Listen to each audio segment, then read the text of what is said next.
To me, my X-Men.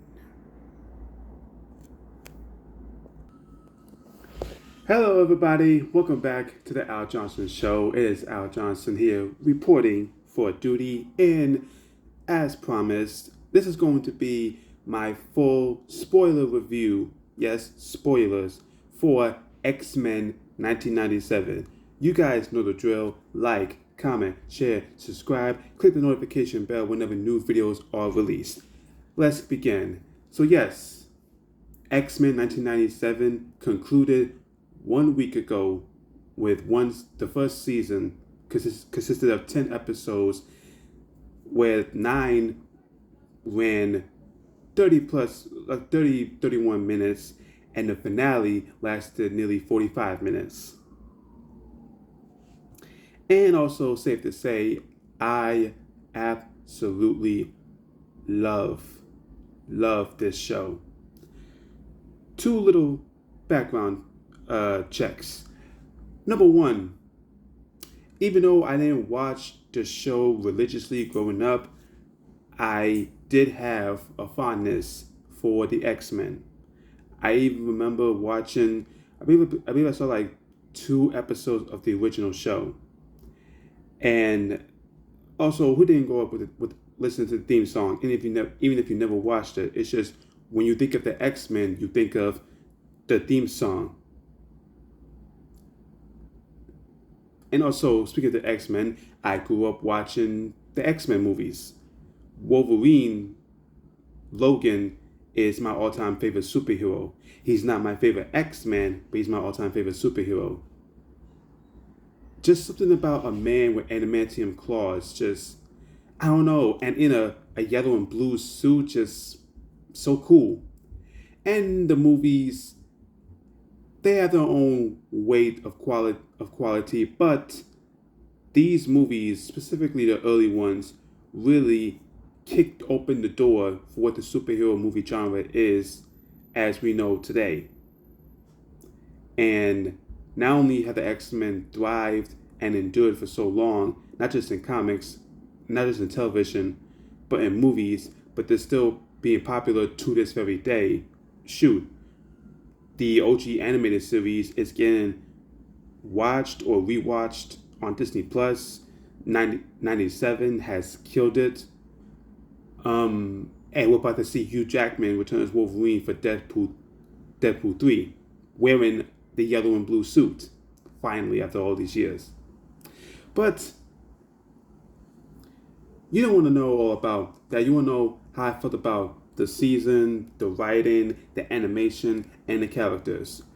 Honestly, all of them are like across the board near perfect. First, let's talk about the animation. Now, if you guys remember the original show in the 90s, you will know that even though it was groundbreaking and it was animated nicely, it was restricted due to its budget in that time period. But still, they managed to deliver quality. This animation, brought forth by Studio Mir, responsible for The Boondocks, The Legend of Korra, The Witcher, Nightmare of the Wolf, the Harley Quinn animated show, a slew of favorites. this animation, it blows the 90s animation out the water.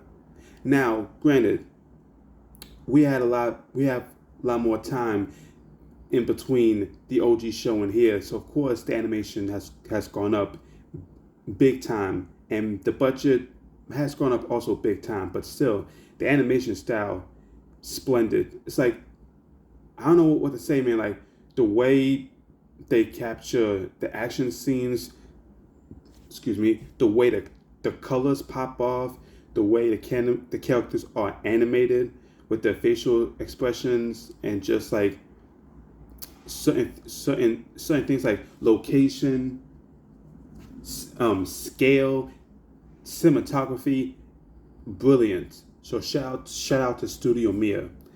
The writing, exquisite writing. Former head writer Bo DeMayo, and I say former because little elephant in the room. Weirdly enough, even though he was the head writer for the first 2 seasons, because season 2 is coming up, I would say rather shortly. Weirdly enough, before the premiere of this show, he was fired. For what and why, we don't know. The little birdies in the trees say, oh, it's because he has an OnlyFans account, which, why would that be a bother? Some other birds are chirping that he's a little hard to get along with. Like he's difficult to work with. Which, okay, hard to work with in what manner? But I digress. He, as the head writer, and the other writers who worked on the show, just the level of dialogue in the show where it's like, yes, it's a superhero show, it's a Marvel show, but it treats its characters and it treats the people who are watching this, mainly the people who watched the original show or people who are watching this blind, it's being treated like people who are watching this are adults more than kids, which was the staple of the original show. It's like, when the dialogue was spoken, it was spoken in a manner that like, oh, adults could get this too, as much as the kids, if not more. I mean, the level, like the lines in the show, I mean, do not make me let you down. Normally leaders don't elect terrorists, and normally terrorists don't become leaders, and yet they allow their leaders to be terrorists. In order for me to be more, you have to assimilate and cut off the knees to make them more.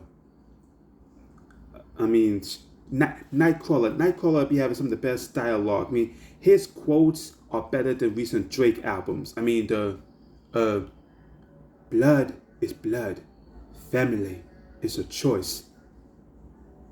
Why resist the inevitable? Lady, I got 6 reasons why. No, my friend, 9. I mean, awesome dialogue. So props to Bo DeMayo for the first 2 seasons, and whoever comes aboard the 3rd season. You have some tough shoes to follow, but no pressure. The voiceover work. I mean, most of the OG cast, Lenore San, Cal Dodd, George Bowser, Christopher Britton, and Chris Potter, and Allison Seeley Smith came back. And in the case of Allison Seeley Smith and Lenore San, you hear them in the voices of Storm and Rogue, even though, yes, they're older now than they were when they last played the characters, especially George Bowser. Even though they're old, and Cal Dodd, I can't forget, even though they're older now than they were when they last recorded stuff for the show, it's almost like, oh, no time has passed. It's the same people. Especially Adrian Houghton as Nightcrawler is like, that's the Nightcrawler.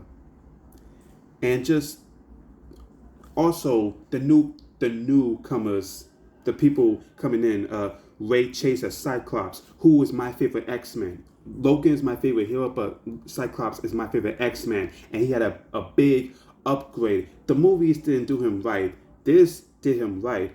Matthew Watterson as Magneto, another one of my favorite characters. Um, AJ Locascio as Gambit. The name's Gambit. Remember it. Like, come on. It's just amazing stuff. I mean, awesome voiceover work, especially Lenore San, and also a surprise to me, Theo James from the Divergent movies as X-Men villain Bastion. Just the manner in which he spoke and the manner in which he articulated his words. Honestly, if they do Bastion in live action in the MCU when we do X-Men, I hope he plays him in live action, because I can't imagine anybody else playing Bastion. I'm not gonna go on and say, oh, that's perfect casting, but honestly, he was so good. I want to see him in live action. He was that good.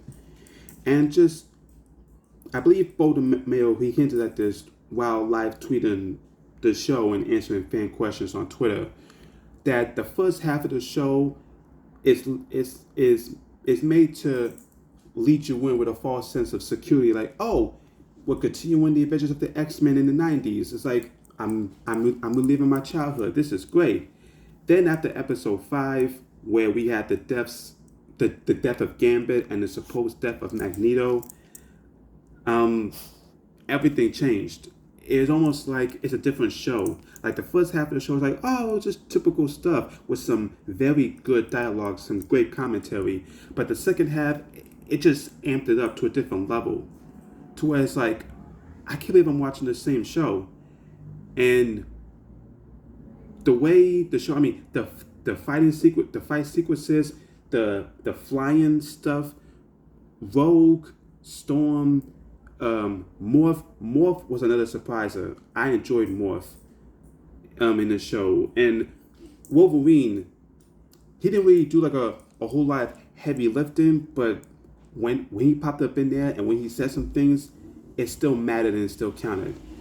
And just this show is so brilliant that I'm very happy with the success it's having and the amount of love it's getting. And the way it ended with that 3-part finale, Towers' its extinction, and the X-Men being scattered across time, with the commonality being Apocalypse. It just has me excited for what's to come in season 2 and beyond, and however long the show continues. And honestly, there's so much more I could say, but all I can say is, if you guys haven't seen X-Men 97, I implore you guys to go watch it on Disney Plus. It's just awesome. I don't know what else to say. It is freaking awesome. I love this show. It has increased the demand for X-Men MCU, which is still incoming, but this show has done a lot, not just for animation, but for the state of Marvel. In its current downgrade, it's like building the fans back up. And I hope that continues, not just with this show, but with Deadpool, Wolverine, and everything else down the line. And again, I love this show so much. I hope you guys watch it. I really, really hope you guys watch it, because it is that good, I promise you. But folks, that is my thoughts on X-Men 1997. If I do an episode ranking, I might get in touch with more of the episodes, because there was a lot and I can only go 15 minutes, unfortunately. But let me know down below what you guys think about X-Men 97. What are you guys' hope for season 2? And thank you guys for watching this. Go watch X-Men 97. It is that good. Thank you all for watching. I've been Al Johnson. To me, my X-Men. Deuces.